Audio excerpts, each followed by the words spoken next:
Thank y'all for being here today. I am here to talk to you about money, but maybe not in the way that you think I would be here to talk to you about money. I am here not to sell you anything, but I'm here to advocate for a money that more accurately reflects the value of our work. And I'm going to do that by comparing and contrasting the US monetary system, which is the system we currently use, and the Bitcoin monetary system. But before we jump into that, I have a very basic question that I had to ask myself before even presenting this. And that question is, how often do you think about money? My guess is a lot. So whether it's shopping, saving, or investing, you think about getting up in the morning, and the reality is you have to decide, am I going to buy my lunch? Am I going to pack my lunch? Am I going to buy that amazing coffee up the street? Or am I going to make it at home? So you're making monetary decisions all the time. But have you ever taken the time to understand how money actually works? And as you can see, this visual up here, it looks very complicated. But the reality is that money, its job is actually quite simple. Money's job is to accurately reflect the value of your work. So it's not just reflecting the value of your work in just a sphere of we're talking about systems and we're talking about money and policy and things like that. It is very personal because what happens to our money affects us, it affects our families, it affects our entire communities and economies.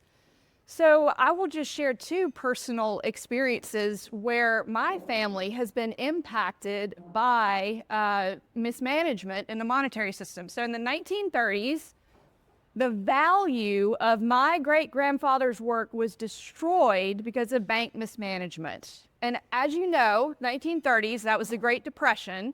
So the vast majority of people, if not all in the US, were significantly affected by mismanagement of the monetary system at the time. So let's fast forward though. That's the mismanagement most of us remember. We've learned about it in school. But let's fast forward to the 1980s.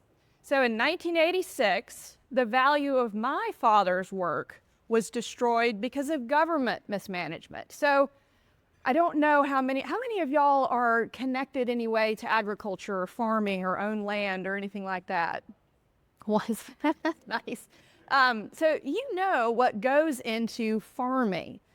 And what happened in the 1980s was an agricultural crash because the government had printed too much money, it had caused significant inflation, and they were trying to get a hold of inflation by ramping interest rates up.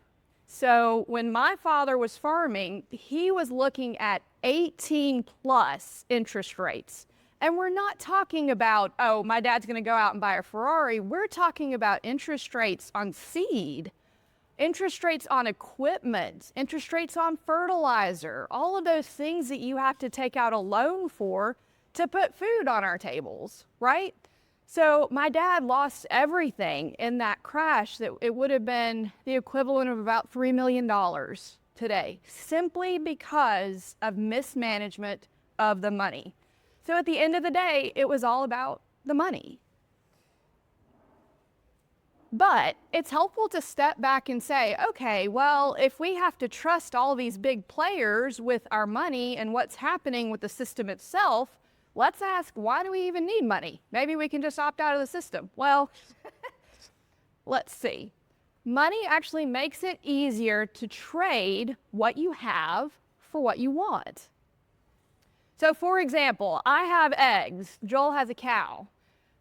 That would be hard to trade, right? Although with the price of eggs right now, maybe it wouldn't be as hard as we think. Yeah, 1 to 1.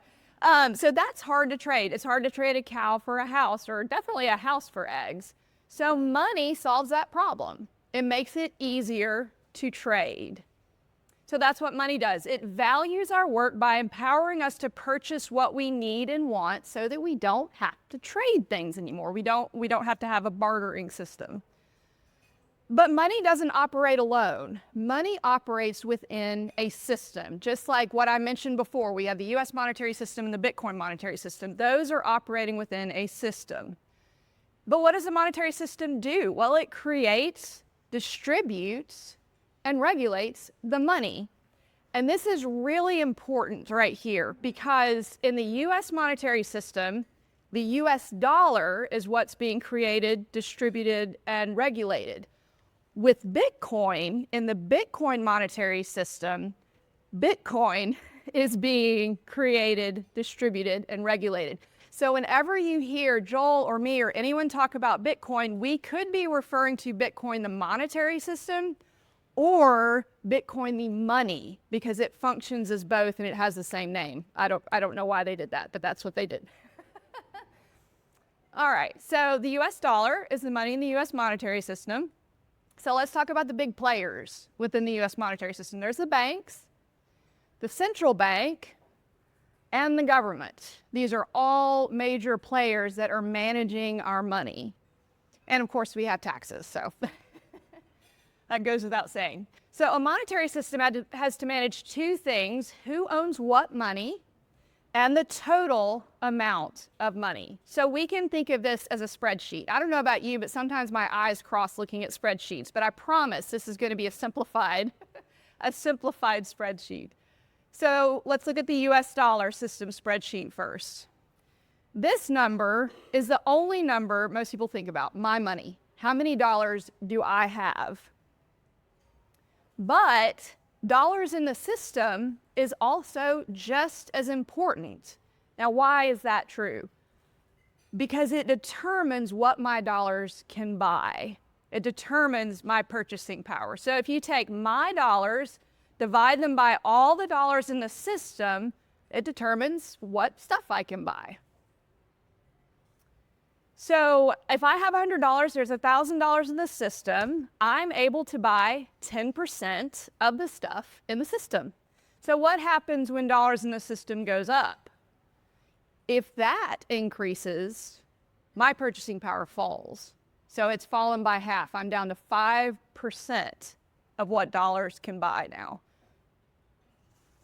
So we can ask the question, well, how many dollars are there exactly? Because it changes the value of the dollars that I have. Well, currently there are $22 trillion in the system. So right now, $100 can buy a 1 gram set of gold earrings. I know those are kind of hard to see, but it's just two little stud earrings. So $100 can buy you a 1 gram set of gold earrings. But has the US dollar supply always been 22 trillion, and has $100 always bought this much? That may seem like an obvious question because I know many of us remember days when, gas was under $1 and things like that, but it's worth looking at. The US prints 7% more dollars on average every year. So the number of dollars in the system has grown 75 times since 1960. So in 1960, there were $286 billion in the system, and $100 bought 88 grams of gold. So there's a significant difference of purchasing power in the 60s as opposed to now. So when that number's rising, our purchasing power is falling. Printing money is a major reason why you see all of these prices rising across the board of going to the grocery store. It doesn't matter if you're buying a house, whatever you're doing, prices have risen just across the board. So we'll use a Big Mac as an example. Hopefully the restaurant we're in won't mind too much. The price of Big Macs from 1968 was 45 cents. Now it's up to $5.29, so that has gone up 12 times. And Campbell's soup has gone up 10 times. So the same stuff is more expensive. All of these things have increased in price. But wait, there is a caveat here. Hasn't that number gone up? haven't my wages gone up? Well, yes, but also no. They have gone up, but they have only gone up half as much as inflation. So what you've got now is your wages buy half as much soup and Big Macs as they did in 1975. You are working the same hours, you are doing the same work, but you can only buy half of what you did back then. So we have so much more money in the system now, but why don't we feel wealthier even though we have more money in the system? Well, as Adam Smith said, wealth does not consist in money, but in what money purchases. We've known that since 1776, so quite a while. So a decrease in your purchasing power, it equals a decrease in the value of our work. And that's something that has really struck me as I've engaged with Bitcoin, as I've engaged with the US monetary system, as I've seen my family's history in this. The reality was, it wasn't just money that my great-grandfather and my dad lost. It was their work. It was a lifetime of work put into the land, a lifetime of work put into the bank. So it's the value of our work that's being harmed here. So what's going on? So let's break this down just a little bit. Well, banks keep spreadsheets with all the green numbers of my money. Each bank records who owns what. Federal Reserve makes sure two people don't own the same dollars. So they're keeping track of all the money in the system. And it's actually a giant spreadsheet or a database. It just runs on computers, and they keep track of all the dollars in the system, even the ones in your pocket. But how do those dollars in the system change? That's definitely a question worth asking. So we have a Federal Reserve Board of Governors, and we have Jerome Powell as the head of that chair. And literally, he can click a mouse button and he can change that number to whatever number he wants. Now, he's not going to call it printing money, but that's in effect what it's doing. There are all sorts of different reasonings behind that money is printed, but in effect, it is hurting your purchasing power in the way that he does it. So if the dollars in the system go up easily, my purchasing power decreases quickly. And as the number of dollars go up, the value of the dollar goes down. So in 1935, a dollar was worth $1. Today, down by 95%, it's worth 5 cents, which is just a significant loss when it comes to the value of our money.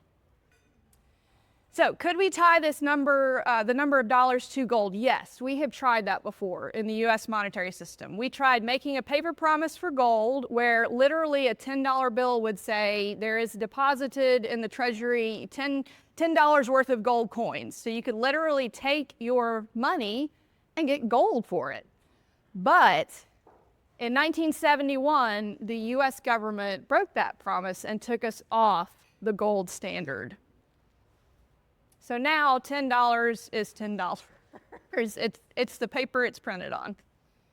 So what about different governments? Well, I have good news and bad news in that regard. The US dollar is actually the strongest currency in the world right now.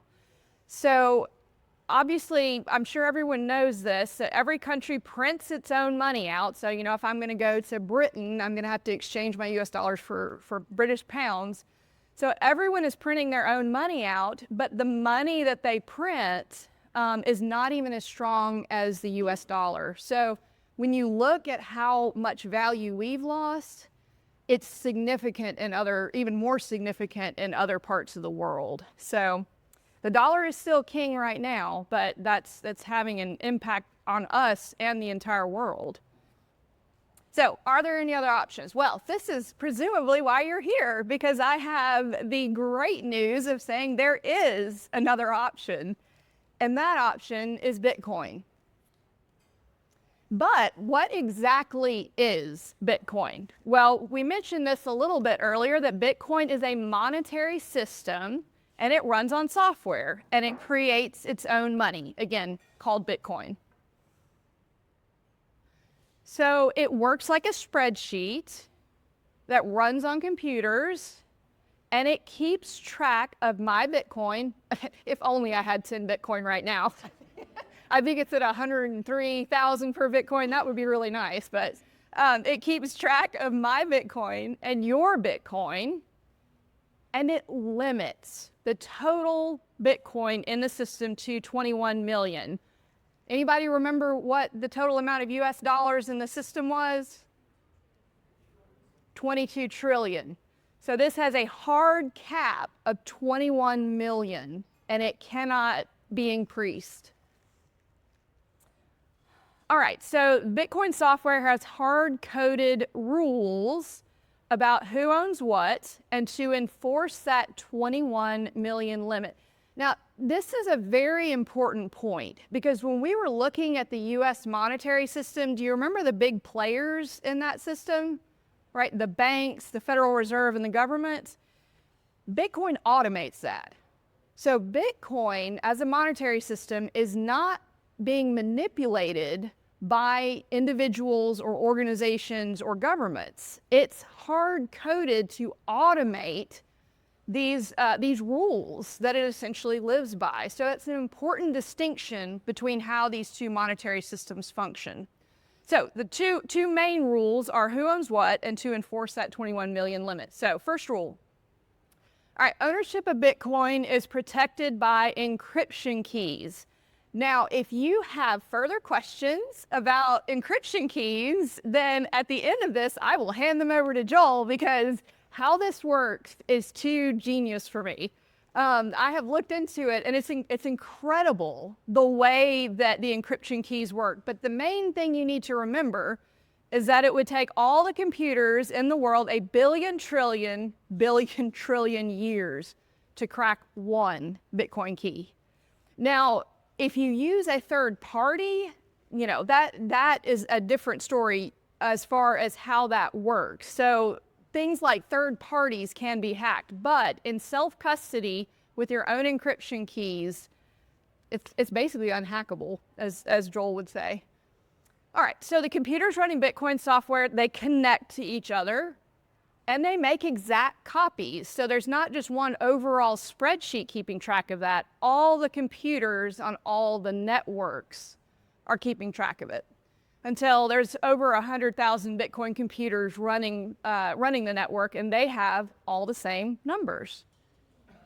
So if I have a key, I can send or spend my Bitcoin, and the numbers change on every computer. Again, not a centralized computer, every computer that is running the Bitcoin software. All right, rule number 2, the enforcing the 21 million limit. So this is from the White House. The Bitcoin protocol permanently caps the total supply of Bitcoin at 21 million coins and has never been hacked. The White House has done its homework, and this is what they've said. So it's never been hacked, and it limits that supply. So 21 million is all the Bitcoin. No one can make more. If they try to, Bitcoin is hard-coded to disconnect them. So they're over here with their little spreadsheet in their system all by themselves. There's no connection that's happening there. All right, so the value of Bitcoin is going up as more people adopt it, and the money in the dollar system is losing value.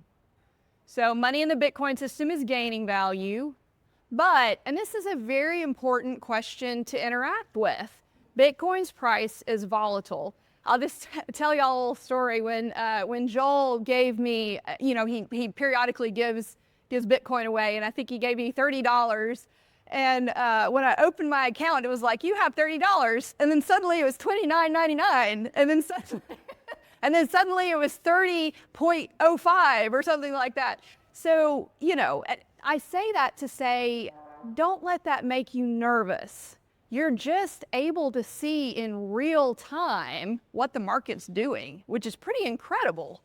to be able to do. So let's talk about that volatility though, so that y'all have the confidence to be able to see what's going on here. All right, where does that price volatility come from? Well, we're still extremely early in the adoption cycle. We're at 3% of adoption. Bitcoin in 2025 is at 3%. So that's like online banking in 96. I don't know anyone who did online banking in 96, but I wasn't thinking about it at the time then. Social media in 2005 and the internet in 1990. So all of those technologies have changed the world, but it took time for them to change the world. So we're just very early in the adoption phase. Another thing to keep in mind is how volatile the world is. It's incredibly volatile. There are things going on all over the world. But the US dollar is actually a big player in all the things that are going on in the world. So the US dollar right now is 18% of the entire world's money. Again, US dollar is used by other nations as well. So the US dollar is like a large ship in a large ocean. The dollar is sinking slowly.